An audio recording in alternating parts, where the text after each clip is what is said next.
ख़बर तव्हां सां शेयर कयो पिया घोड़की मां नाज़रीन त घोड़कीअ में प्रेस क्लब ते सिंधी ॿोलीअ जे नामियारे शाइर सैयद अमीर बुखारीअ जी 80 सालगिरह जो केक काटियो वियो आहे।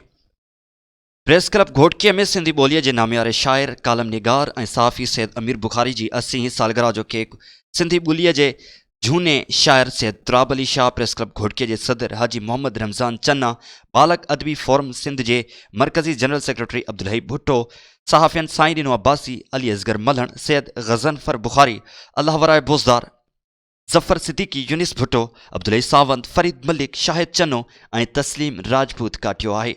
सालगिरह तक़रीब में सैयद तुराब अली शाह, हाजी मोहम्मद रमज़ान चन्ना, अब्दुल भुट्टो, साईं ॾिनो अब्बासी, सैयद गज़नफर बुखारी, अली असगर मलहण, अल्लाह वराए बोज़दार, ज़फ़र सिद्दीकी ॿियनि ॻाल्हाईंदे चयो आहे त सैयद अमीर बुखारी सिंधी ॿोलीअ जो ख़ूबसूरत शाइर सां गॾु बेबाक कालिम निगार ऐं सहाफ़ी आहे, जंहिंजूं सिंधी अदब ऐं सहाफ़ती दुनिया में कयल ख़िदमतूं कॾहिं बि विसारे नथो सघिजे।